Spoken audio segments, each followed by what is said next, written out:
Good evening, everybody. A warm welcome to the second edition of the webinar series of Vani by LND Global. I'm Sabina Meduri from the LND Global Hyderabad chapter. And today's topic is finance for non-finance. I'm sure we all deal with this day in and day out, but not many of us are comfortable with it. So this session aims at increasing our understanding, and I'm sure we're looking forward to it. A little bit about LND Global. As you all know, this is a network of LND practitioners from across the world. It has been founded by Mr. Surya P. Mohapatra on the 12th September 2011, and the network is headquartered in the city of Bangalore, India. And we have more than, as I speak, I know that we are more than 30,000 members from across the globe. And by every minute, we're increasing in numbers.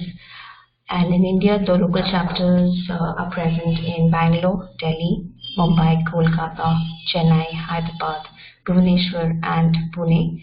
We're also looking at opening chapters in the Andhra Pradesh region as well. A little bit about Vani. As you all know, it's an initiative of LND Global, and it's basically for the webinar series, and it aims at connecting industry thought leaders with LND practitioners, organizational development, and HR practitioners across the world. And it focuses on bringing people's powerful insights on the most relevant and pertinent topics that we could look forward to. I'd like to introduce you to the speaker of today, Mr. Mohit.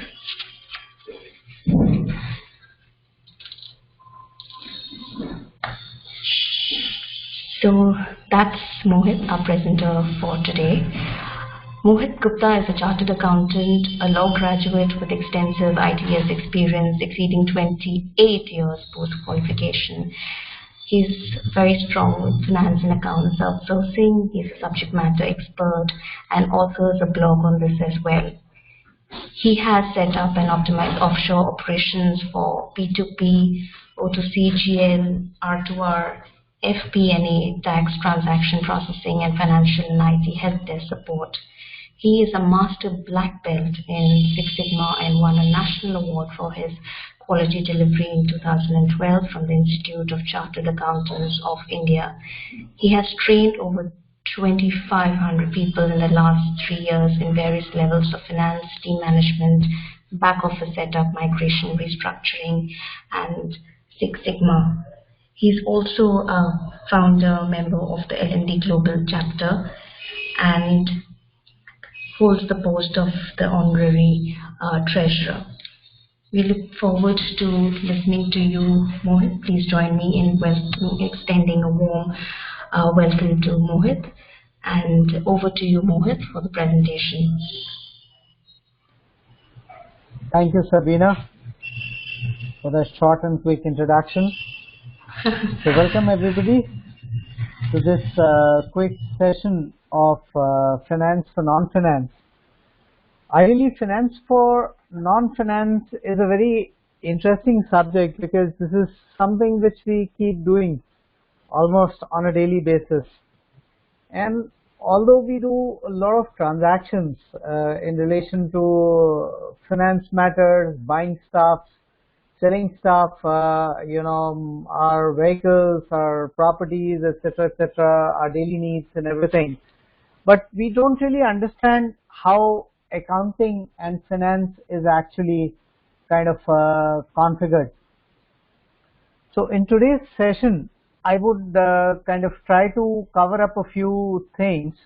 What really is a double entry system as far as accounting is concerned, what are the key financial statements which are there, and give you a high level overview of how finance is actually structured. So why is financial accounting really important?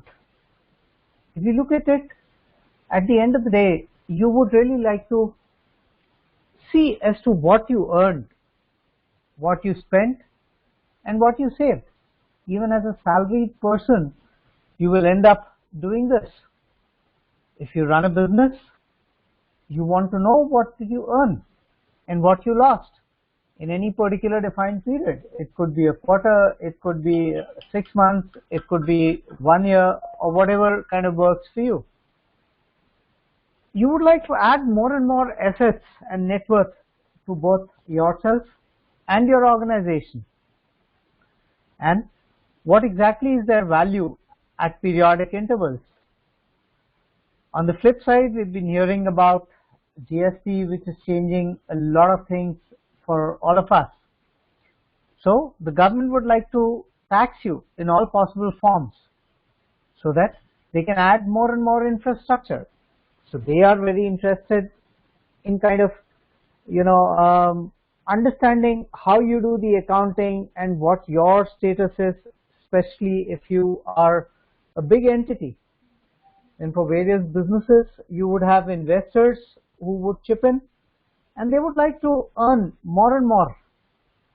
Also, big corporations have this concept of corporate social responsibility. A lot of entities are actually coming in to kind of, help the society grow into a better thing altogether. So, all this together makes financial accounting really, really important.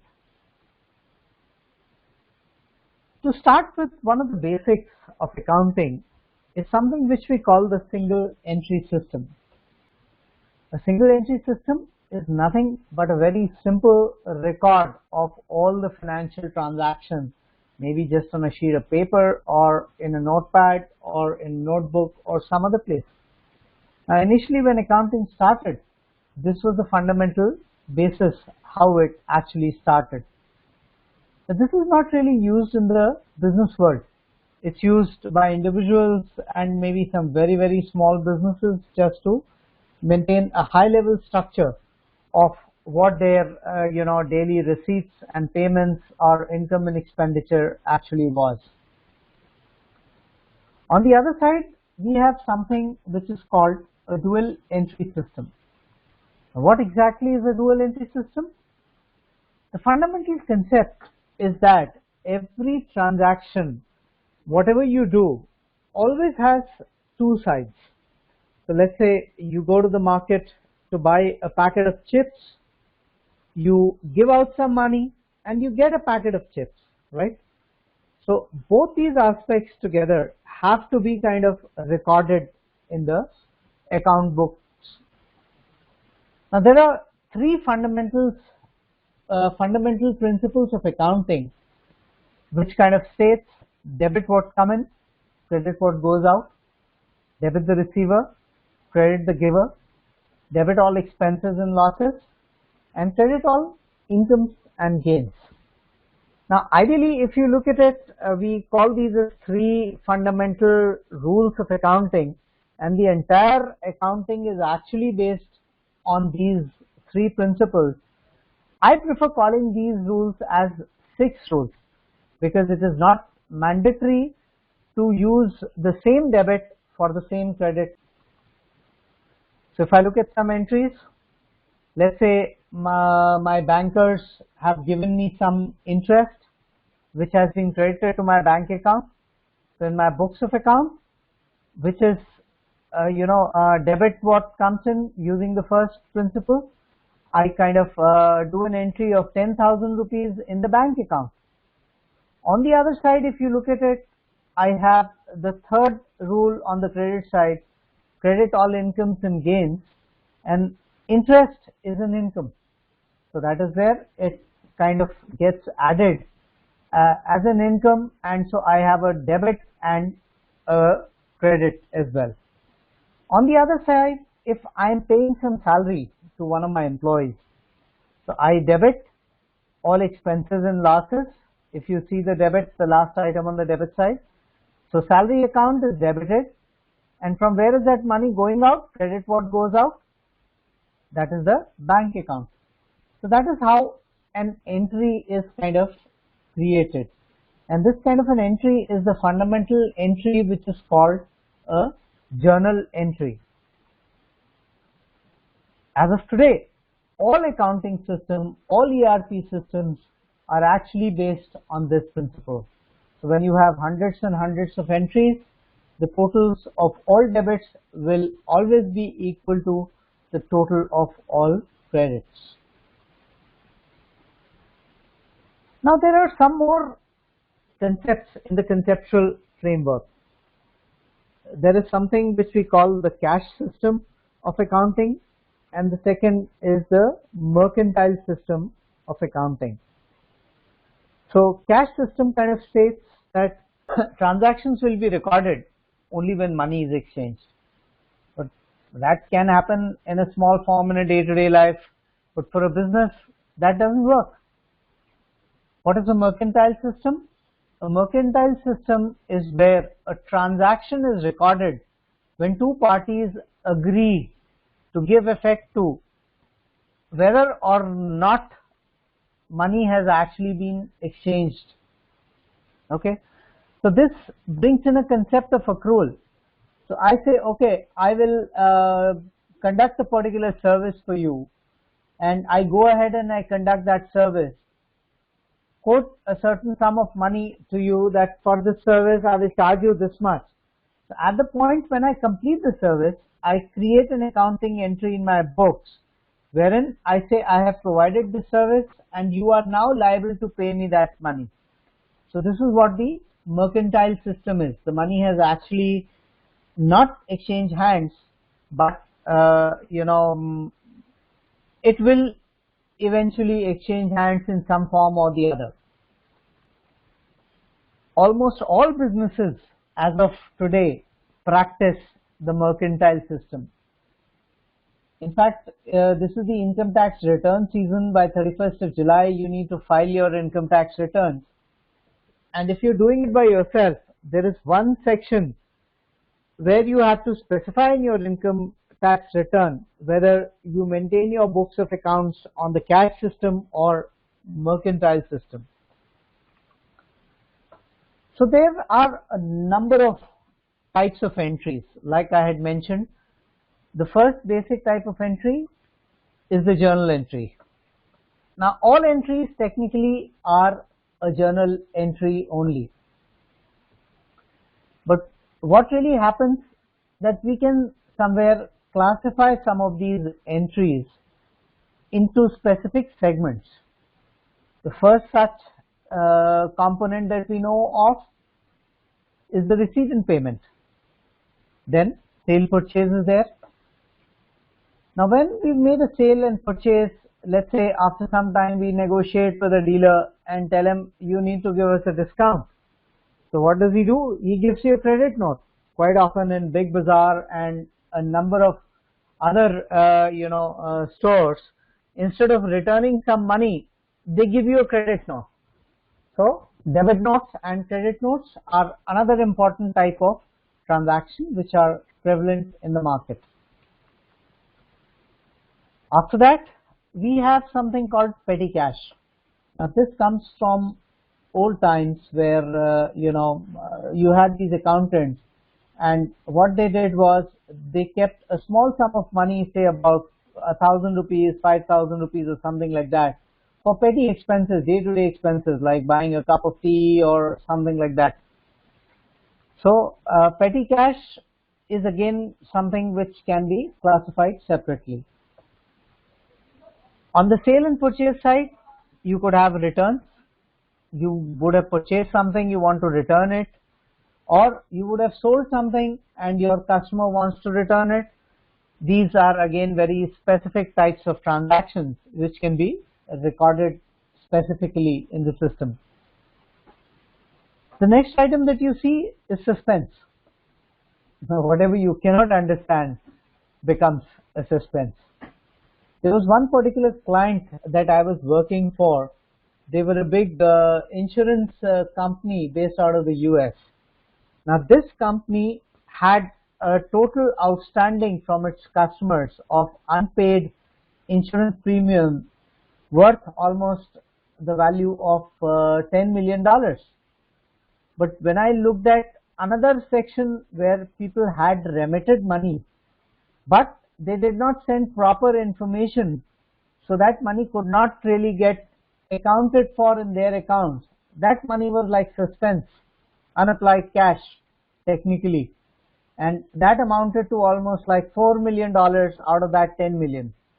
And the whole thing was, if you have things in suspense, it does create a problem. Then you could have other items like banking charges. There could be some general and specific items as well. So these are some, of the transaction types that you regularly see. Now, financial statements. Financial statements again depend on the nature of the work that you're doing. Ideally, you could be an entity which could be working for profit. Like I think we have a number of people. Shankar is there here, Saurabh is there. They have their own companies, and whatever work they do, it is for profit. So they will have a different set of statements that they will need to showcase to the government, to various stakeholders within their organization. On the other side, we at L&D technically are a non-profit body. So we will have a different set of statements which we will need to kind of file with the income tax authorities. Now, if you really look at this, the financial statements mentioned on the bottom left-hand side, these are the statements which are ideally maintained by the profit entities, profit-making entities, businesses or whatever entity exists for making profit out of its operations.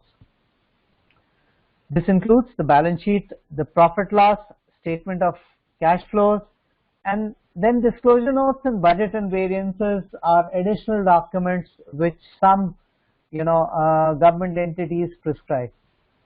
On the other side, if I look at the non-profit entities, obviously they cannot have a profit and loss account. Why? Because they are not for profit. So they maintain what is called an income and expenditure account. There could be some donors to that body which require specific explanation of how their money was utilized. That is where a receipt and payment account is ideally created. And then, of course, the government would like to understand if you are amassing a lot of wealth and building a lot of fixed assets like land. A number of these, godmen, they were found to have a lot of land which they did not show in their financial statements. And of course, the retained earnings statement. In case of a non-profit body, the amount is not distributed. Whatever is the surplus of income is not distributed to whoever have formed that particular body. So you need to maintain a statement of retained earnings. Pardon my mistake in terms of the spelling here. It is not retailed. It should be retained. I don't know how that came on. Okay.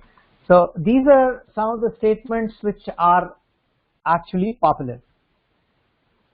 Now there are two more terms which are again, Parvati is asking a question.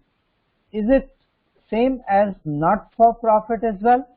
Yes, Parvati, whenever you create an entity which is not for profit, it is actually a non-profit making entity.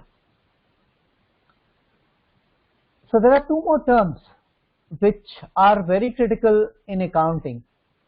The first one, which you see in black, is called capital, and the second is called revenue. I will quickly explain what these are. Now, if you buy a car, that car will last you for at least a period of 5 years. If you're buying a building, maybe it lasts you for 20 years.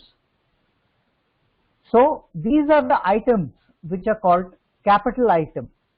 Ideally, the items which give a long-term benefit to you or your business go to the statement which is called the balance sheet.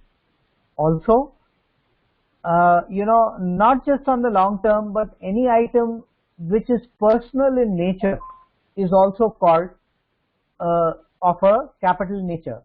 So let's say if I take a small loan from a friend of mine, I return it to him within 3 months. That is not really long term, but still being personal in nature, it will be treated as a part of the balance sheet. On the other side, whenever we are doing some work, doing some business, even if we are doing a job, right, we get salary. Now, the employer pays that salary once every month. And why does he pay that salary? Because you worked for a period of 1 month.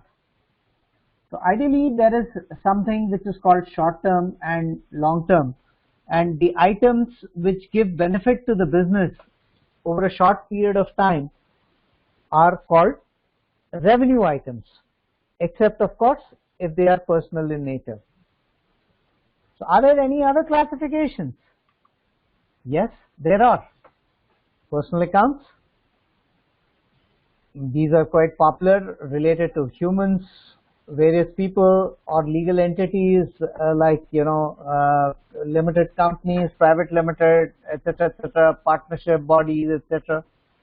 And on the other side, there is another distinction called impersonal account, which are assets like properties or nominal like expenses and incomes.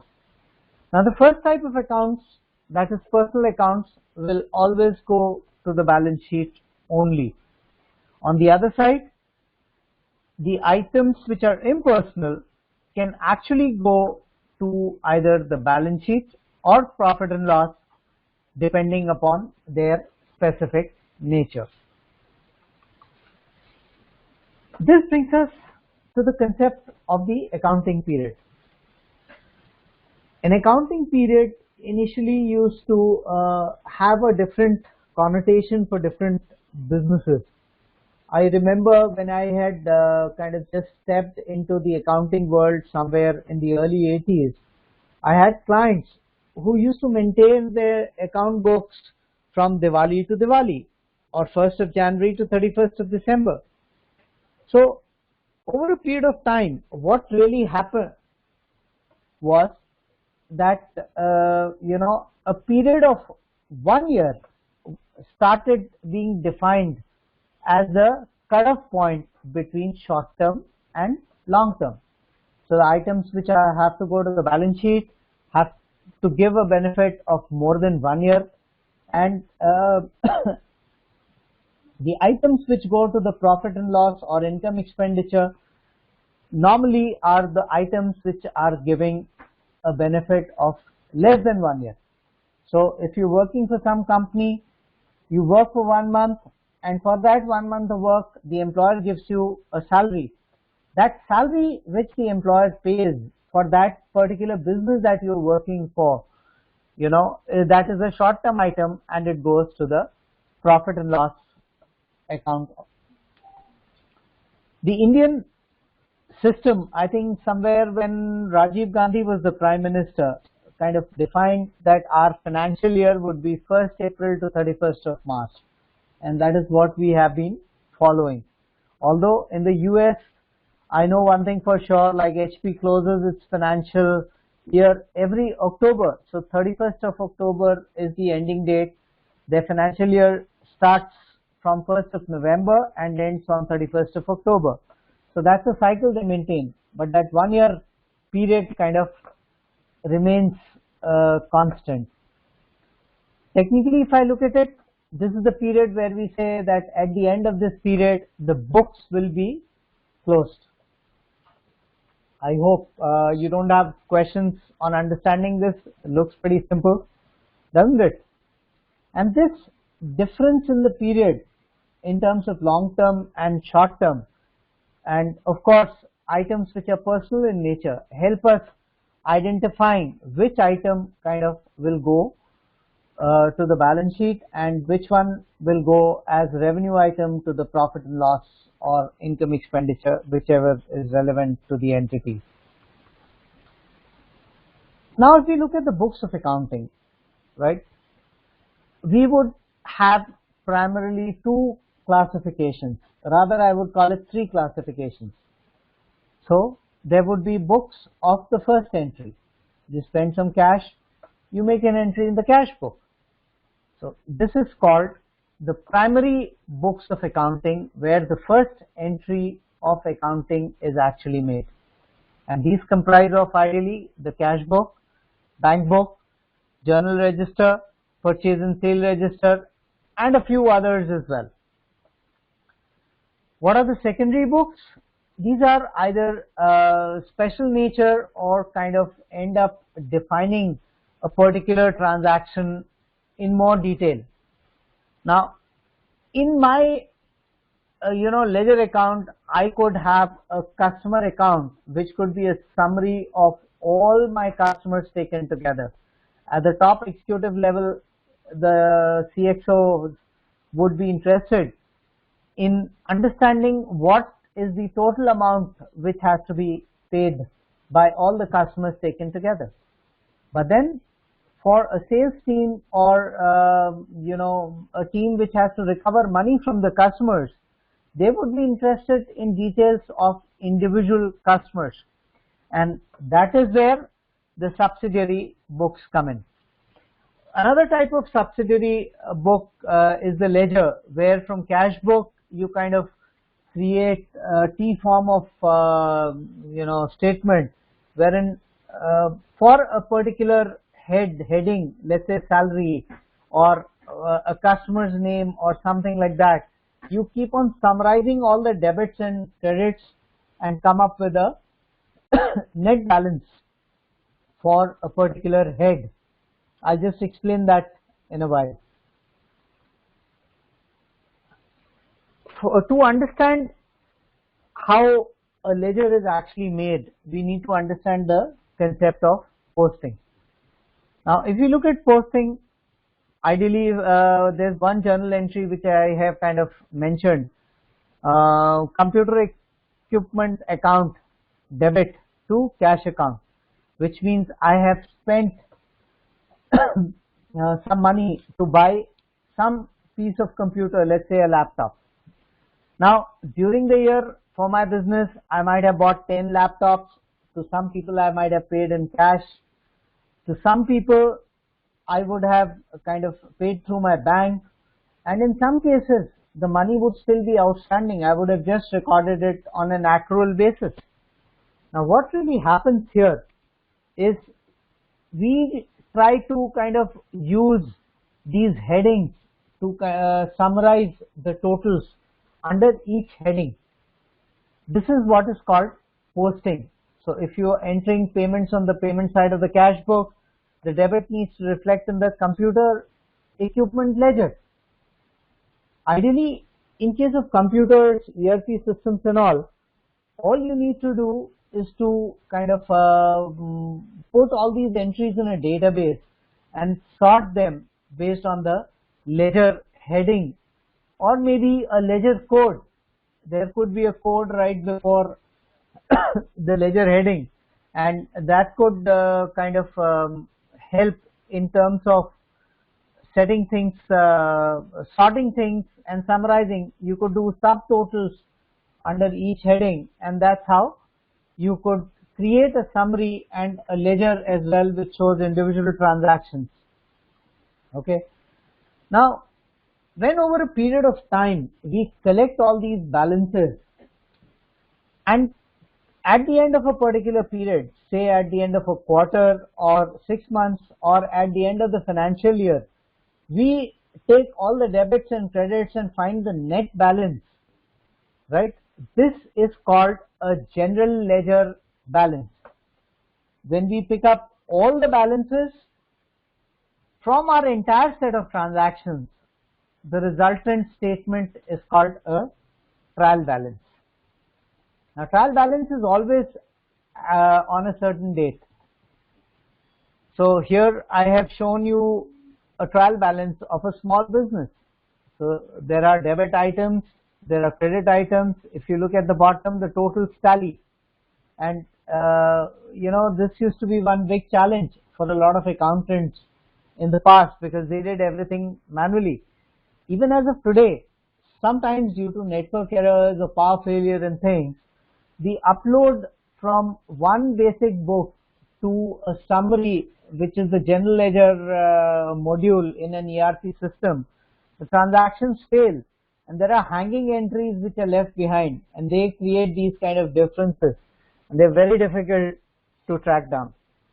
So in the olden days, when a trial balance used to tally, the debits were equal to the credits, believe me, every accountant who did that would jump up and dance and take the evening off, go enjoy himself and enjoy his life altogether.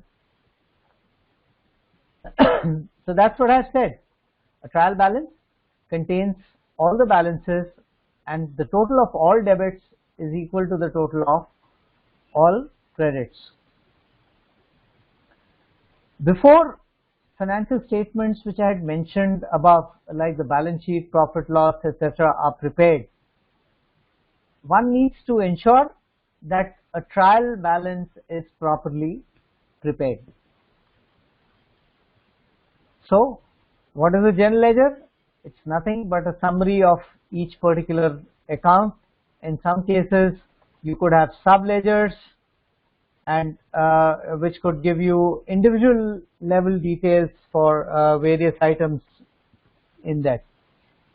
A general ledger is very critical. It's a very critical summary because that is where the first step of drawing a trial balance and putting it in financial statement form as required by the business or as required by law, that is where it comes into play. So let us look at three different legal systems and what kind of statements do they mandate. I have the Indian GAAP, I have IFRS. IFRS is International Financial Reporting Standards, and then I have the US GAAP. Now in the Indian GAAP we have the balance sheet, in the US GAAP we also have the balance sheet. In IFRS, this particular statement is called the Statement of Financial Position. Ideally, they represent the same set of values. We have the profit and loss account under the income Indian GAAP.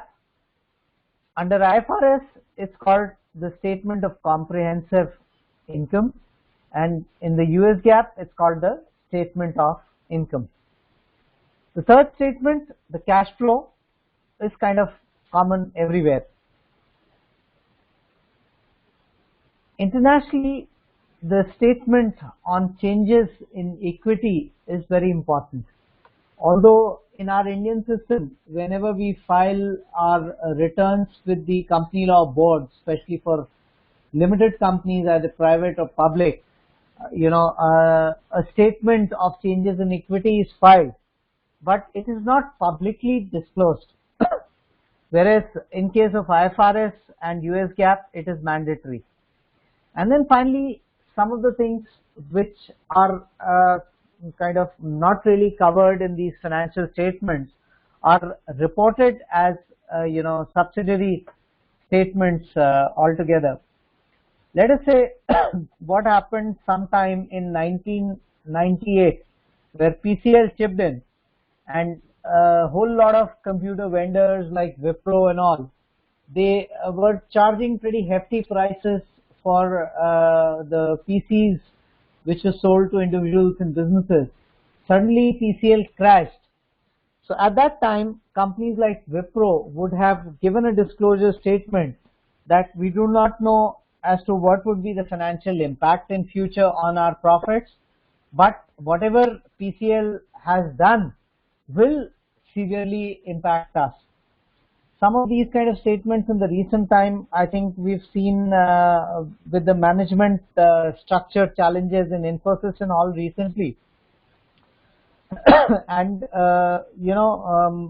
those kind of things are disclosed in the notes to accounts or accounting policy and notes to accounts, etc. In case of US GAAP, an additional statement has been included management discussion and analysis. Now, who would use these financial statements? So the first set of people will be the investors, the owners, the shareholders, or potential shareholders as well. They would be very interested in all these financial statements. Of course, the management needs it. BOD, that is the board of directors, the CEO, CFO, various senior managers, how they need to manage the business altogether. That is where they would use the financial statements. The third entity is the government or the regulators. So I would have SEBI, I would have Registrar of Companies, Reserve Bank of India, the income tax authorities, and of course Customs, Central Excise, etc., etc., etc.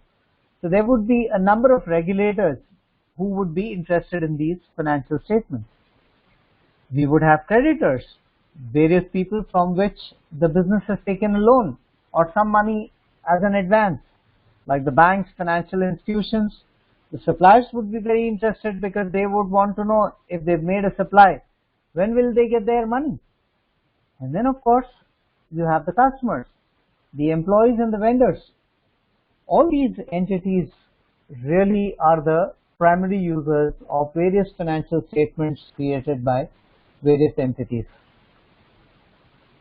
Now coming on to financial statements, if we have kind of a basic understanding of these, there are three fundamental financial statements. In olden days, when I was just studying accounting, although these three existed, the third one, that is the cash flow, was not really very mandatory to be prepared by businesses. The first statement is the income statement, also called the profit loss account.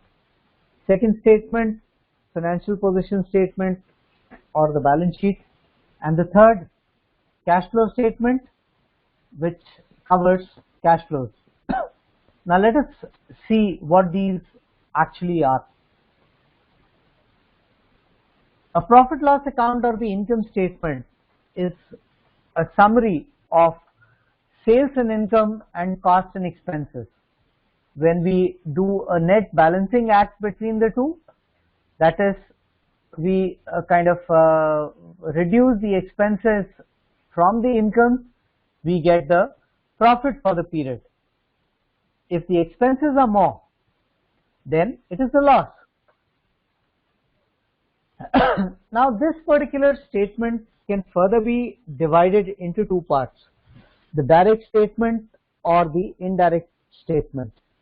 Businesses create something which is called the trading or the manufacturing account. Why is this created? Because when we really look at the direct items, let us say we are a trading entity, we are buying and selling mobiles. Now when we buy those mobiles and sell those mobiles, right, we can predict the total costing. What is my purchase cost? So if I am buying 10 units, this would be my cost. If I am buying 100 units, so these items are more predictable. On the other side, you have the indirect. These are also called overheads. The first thing to be hit, in terms of a cost crunch or cost reduction initiated by the management. Why? You have a building. Now you have air conditioners working there. Most of the time, even if the building is 50% occupied, all those air conditioners will be working and the electricity charges will have to be incurred. So what really happens is that the direct items are kind of segregated into a trading or a manufacturing account, and the indirect ones go separate because the direct ones can be predicted, indirect ones may be predicted over a certain slab. So here is a very small statement. This is an actual statement of a friend's profit and loss account. So if you see the expenditure items are shown on the left hand side, establishment, electricity charges, etc., etc. Depreciation is shown at the bottom. On the right hand side is the professional charges which this person received and the bank interest which was received, and the net amount is the profit which has been carried to the balance sheet. For non-profit entities, we have the income and expenditure account. So income, whatever income comes in, kind of whatever expenditure is done, whether there is a surplus of income or it is an excess of expenditure, that is kind of highlighted in this statement.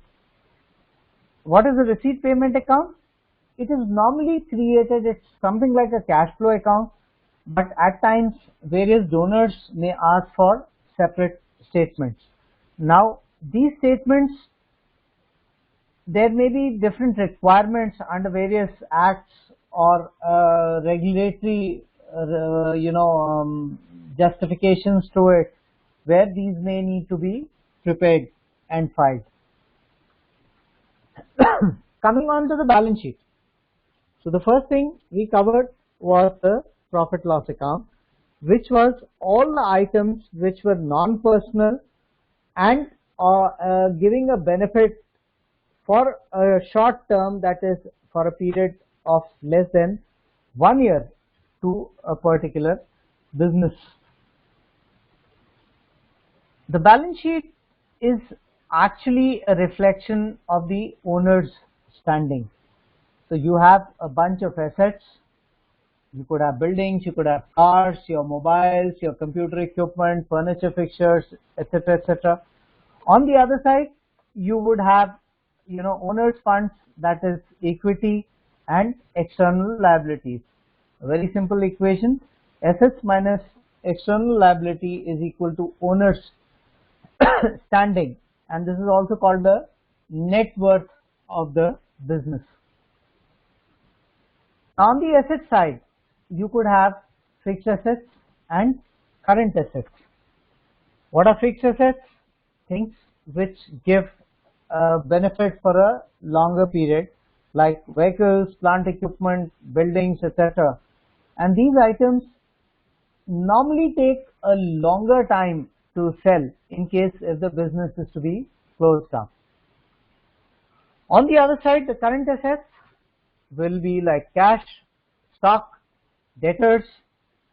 Debtors means your customers to whom you sold something and you have money recoverable from them. Now these items can easily be utilized for quick fund generation if needed. Similarly, liability also has two components. The first component is the equity or the owner's funds. The second component is the external liability. Now let us look into this a little more in detail. Businesses can have kind of two splits for the owner's funds. One could be the contributed capital. So let's say if I contribute a sum of 5 lakhs into the business, and over a period of 5 years I keep on doing operations and I earn a total profit of, let us say, 2 lakhs in those 5 years. Now once I have earned 2 lakhs, I have two options. As a small business, the business could pay me, that is the owner, the entire sum of 2 lakhs. I can withdraw that money, or I just take 1 lakh from the business for my personal interest or work, and let the additional 1 lakh remain in the business to kind of fund future ventures. In case of companies also, you quite often hear that the company has declared a dividend of such and such. So the companies don't kind of declare 100% dividend of whatever profits they have. Some amount is kept in the business as retained earnings. On the liability side also, you could have long-term liabilities like bank loans and all, and short-term liabilities, that is sundry creditors or some amount which has to be paid by you either to vendors or to government authorities or for short-term loans that you might have taken. So this is how liabilities are split. If we look at the short-term liabilities, we have things like telephone bills payable to supplier of raw materials, long-term term loan and debentures. Debentures are nothing but loans taken from the open market, which are very similar to shares. So you could have debentures of just 100 rupees each, and the total loaning from the open market could be worth a few crores as well, all divided into small components of 100 rupees each, or whatever is decided by the organization. Now if we look at the balance sheet, right, there is a whole lot of information which exists. The balance sheet tells us the first important thing is what is the net worth of the business. What amounts need to be paid to external parties. Again, the current assets and the current liabilities, they tell us about the liquidity of the particular business. So which means if on the first of the month, if salaries have to be paid, does the organization have enough current assets or current liabilities, the net of current assets and liabilities, so that it can pay the salaries as and when required or no. So this is something which at times becomes very, very critical. Here is a sample format of the balance sheet. On the left hand side you see liabilities, equity, share capital, etc. And on the right hand side you have assets, fixed assets, current assets. Intangible assets are also there, which physically don't exist but kind of add value to the business. Coming on to the cash flow statement, the third statement. Now this statement was created because there were some businesses, one name you might have heard of, Enron in the US, a particular business which when failed, gave rise to a new law which we know as the Sarbanes-Oxley Act, and the compliances are known as the SOX compliance. So why that happened? The particular business did not have enough cash. In fact, Kingfisher was a living example of this. They somewhere concealed their cash flow statements and said everything was good. But ideally, the customers were not paying, the vendors had been paid, commission had been paid to the directors, and that is where the cash flow statement actually shows whether a particular business is sustainable in the short term or no. There are three types of activities which generate a cash flow. The first is financing, second is operations, third is investment. I've just listed down some of these. I will share this presentation as a PDF after the session. You can quickly go through it. So operating activities, when we sell goods or buy some goods and all, there is a cash flow which kind of happens. Investing, we buy or sell land or capital equipment. That is how cash either comes in or goes out. And finally, financing activities, we give loans, take loans, short term, long term, or whatever. Even selling shares or buying back shares falls into this particular category in terms of cash flows. Now here's a very simple cash flow. In fact, most of the international balance sheets, if you see the declared financial statements, they will show you the cash flow in a very similar format. So cash at the beginning of the year, net cash flow from operating activities, investing and financing activities. If there has been a cash outflow, it is shown as a negative number, and in accounts we show it as either with a minus sign or within brackets. And finally it ends with the net cash at the end of a particular period. So it could be a quarter, it could be 6 months. At the end of a financial year, it is definitely prepared.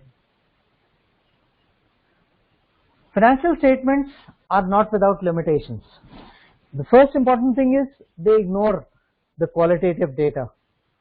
We have heard in our L&D world that what is the value of the human capital that we have in organizations? Financial statements cannot account for that. Financial statements, they are not free from bias. A lot of laws and practices, they are outdated. They were formed hundreds of years back and still continue. In fact, GST is a good initiative wherein India is trying to jump from one particular point to another to make things more effective, both in terms of taxation and the ease of business over a period of time. If executed well, definitely it will benefit the country. The third limitation of financial statements is that they can show estimated positions. So let's say if I purchase a piece of land for 50 lakhs of rupees, and this purchase was made 20 years back.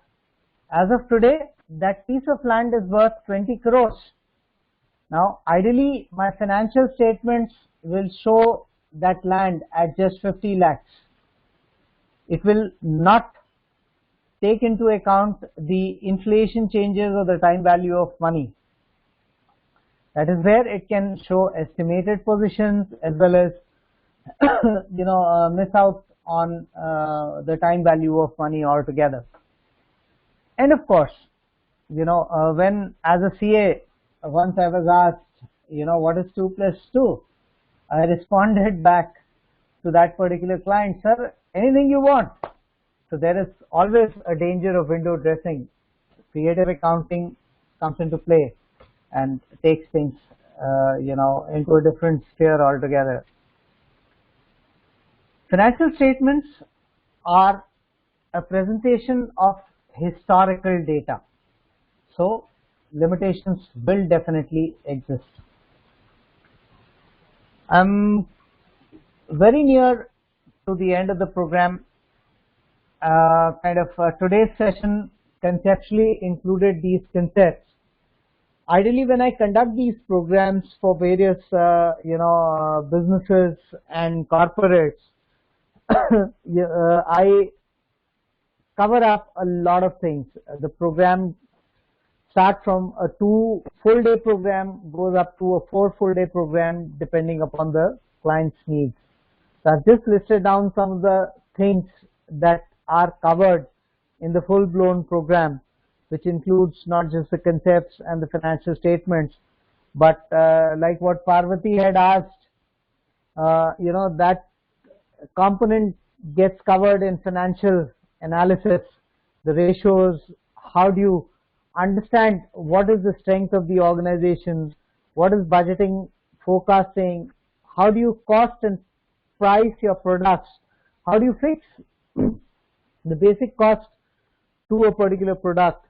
And then of course the complexities keep increasing as we move from within our state to our country to other countries as well. Another component which is covered in this finance program, again at a conceptual level, is asset management and taxation. So how taxation behaves in various countries, what are jurisdictions and things. So these are the things which are ideally covered in the full-blown program. Like I said, it starts from a minimum of a 2-day. I think this is the shortest program that I've ever made. And I can add customized segments depending on the nature of business. In one particular case, I added supply chain as well to make people understand as how they can do their work better. So that's it from me, and I will ask Sabina to kind of take it forward from here. Thank you so much for your patient listening. Your questions are welcome. My email ID is on the screen. You can always drop me a note. I try to ensure that within 48 hours I respond to each and every mail I get. Sabina, all to you. Thank you, Mohit. Thank you for such an interesting presentation and with such lovely examples that we could relate to. I really enjoyed your session, Mohit. So any questions from any of our participants? Can we take a couple of questions? You might want to post the questions on the chat window and we can take that up. Yeah, I will respond to them. Sure. Saurabh, Shankar, any questions? Parvati, any questions? Shankar says, will GST impact any accounting procedures? Yeah, Shankar, GST will impact accounting procedures because now more information has to be captured and stored. And plus, the objective of GST is to bring more and more businesses into the tax net. So that is fundamentally, that is where they've said that if you are selling your goods or services outside of the state, or you sell it through a website, then you have to get yourself registered, and for every penny that you collect, you have to collect GST and remit it as well. Okay. So Saurabh asks, what is your suggestion for startup to take care? Saurabh, various startups need to be aware of the accounting procedures under the new law. A number of details have to be maintained. Also, they need to be uploaded into the GST system. Now, based on their area of operation, it becomes very critical. Even a small person who's, let's say, doing website development, which is, let's say, for a year, it doesn't exceed 4-5 lakhs of rupees also. He buys some hosting space from an international provider. The moment he does that, he is mandated to register under GST, and that is the important thing. So don't, at this juncture, don't really fall into the pitfall of making a mistake. That is what startups really need to take care of, and that will take things into the next level. Now, Dr. Christina, Parvati, I'll come to your question in a minute. Dr. Christina, she is asking, can I shed some light on HR accounting? Ideally, I think my session is more on financial accounting. We can take up HR accounting, which is more qualitative and subjective. There are mechanisms which are kind of getting built as of today, wherein some amount of accounting data in relation to HR will be added to the financial statements. So that is how it is. So Parvati asks, is GST applicable when I serve my US clients service in India but payment by US office? Yes, Parvati, you have to get registered. Ideally, what I have done is I have created a private limited company which is GST registered, and I also do work in my individual name, that is Mohit Gupta, which is not GST registered. So in the company, I cover up clients internationally and outside of Karnataka, whereas within Karnataka, I do it in my individual name, helping people save some amount of GST. Now, Ranjana asks, how does GST percentage impact independent trainers when we submit our invoice? The GST rate for independent trainers also is 18%. Now, if these trainers are engaged, let's say Mohit Gupta is in Karnataka, and there is a person in Pune who gets a training conducted, let's say in Bombay. So Mohit Gupta has to get himself registered, and that 20 lakh limit does not apply. So 18% GST will have to be charged and remitted to the government. I hope that helps. GST can be one more separate session a little later. I am preparing a deck for it in terms of basic understanding. Yeah, it is the payable amount plus 18%. Correct. Correct, Ranjana.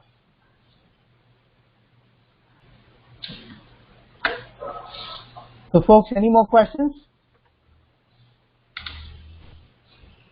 I can do a separate session for GST. sometime. So let's see. I will leave it on Saurabh to plan it out.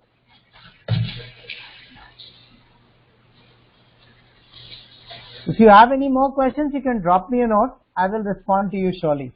Even if you send an email to live@learning-development.com, I will get that email and I will respond back to you.